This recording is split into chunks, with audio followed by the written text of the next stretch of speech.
le Maët a essayé de mener la lutte à sa façon.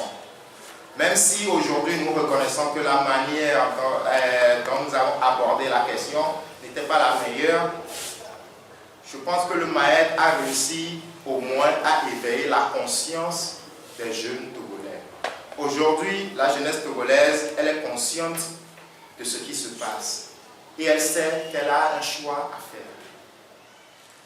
Donc, à travers la dissolution du Maët, ce n'est pas évidemment la fin de la carrière artistique de tous ses membres, mais je pense que c'est le moyen pour tous ces artistes-là qui ont été membres du Maët de pouvoir renaître de leurs cendres et de donner vraiment un sens à la renaissance que nous voulons pour notre pays de Togo. Merci. Sous quelle autre appellation nous assistons aujourd'hui? Quand nous parlons de dissolution, c'est que le Maët n'existe plus. Donc là, nous sommes en train d'officialiser la dissolution.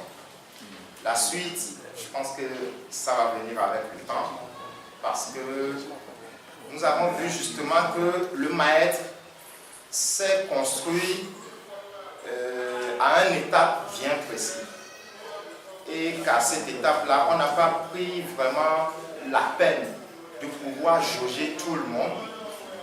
On n'a pas pris la peine de pouvoir jauger même la vision du Maët. Parce que oui, le pays était dans une certaine crise et il fallait que les artistes agissent. Donc on a agi spontanément. Aujourd'hui, avec tout ce qui s'est passé, le dialogue en griffe et toutes les élections qui ont suivi, on se dit que il faut vraiment revenir, réfléchir avant de pouvoir faire sortir quelque chose d'autre. On ne va plus faire sortir quelque chose parce que oui, la condition s'y prêtait. Le Maët s'est créé parce que la condition s'y prêtait.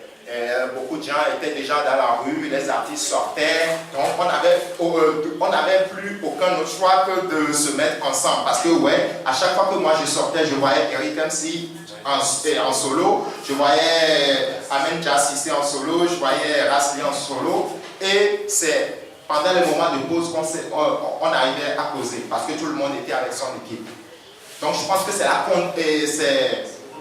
le contexte qui a fait que on s'est mis ensemble pour pouvoir créer le Maët, sans toutefois réfléchir vraiment sur la vision profonde, sinon les bases qui auraient pu donner au Maët un avenir certain. Donc aujourd'hui, en prononçant cette dissolution, je pense qu'on va revenir réellement avec un projet, avec un programme bien défini, afin qu'on ne soit plus taxé comme d'habitude d'une aile marchande d'un bord ou d'un autre. Merci. Au début, on était une dizaine. Après, je ne vous mens pas, il y a d'autres artistes qui sont au Burkina, entre autres, il y a Oja, il y a Krenja Edor qui est en Côte d'Ivoire, il y a Cefas qui est à Paris, en France, il y a d'autres qui sont dans les villes intérieures du Togo. Ce qui fait qu'on n'a pas un nombre bien défini. Ce qui est sûr, ceux qui sont vraiment actifs, les membres actifs du Maët, c'est ceux qui ont participé à la compilation Togo-Togo.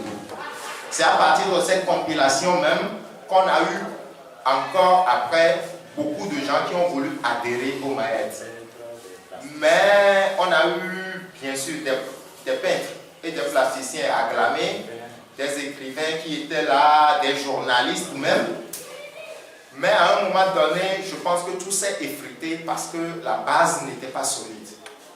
Parce que je conçois mal que des artistes engagés qui sortaient déjà eux-mêmes parce qu'ils avaient une vision par rapport à leur message, par rapport à leur texte. C'est pour ça qu'ils sortaient eux-mêmes et qu'en fin de compte, ils essaient de se mettre ensemble et qu'ils réclament des cachets parce qu'ils sont allés prester sur une manifestation.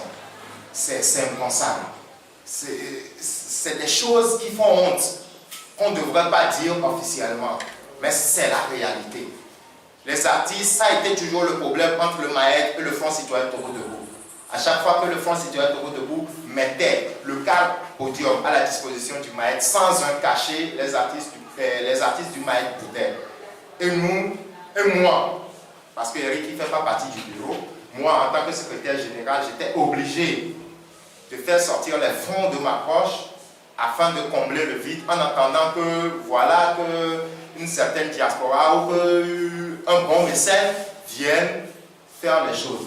Si vous avez bien vu pendant toutes les manifestations, ce n'est pas chaque jour que le MAED sortait. Parce qu'à chaque fois que le MAED sort, c'est au moins 400 000 qui est dépensé. Et il faut savoir la condition de vie des artistes engagés déjà. Et ce n'est pas facile pour ces artistes-là de faire sortir 400 000 à un moment où on faisait 5 marches par semaine. C'était vraiment difficile. Il nous fallait des aides extérieures. Et sincèrement, les artistes aussi n'ont pas compris parce que oui, la diaspora appelle certains artistes parce que ils ont des affinités avec eux pour leur dire que voilà, oui, nous avons envoyé de l'argent au professeur David Dossé, allez le voir. Et le professeur David Dossé il nous dit non, lui il n'a pas reçu d'argent, que c'est le Front citoyen Togo Debout qui se cotise pour pouvoir financer le MAED.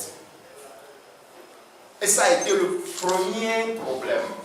C'est la base de tout ce qui s'est suivi comme mal dans ce MAED-là. Ensuite, il s'est fait que... Quand il nous voit, nous deux, il parle de manipulation du pouvoir parce que, qu'on est comme quoi, c'est le sang des liseurs d'émotion. C'est vrai, c'est vrai, c'est vrai. Le Togo a traversé beaucoup de tumultes, le Togo a franchi beaucoup d'obstacles. Mais en ce moment où nous sommes, il faut qu'on arrête de voir l'œil du régime partout.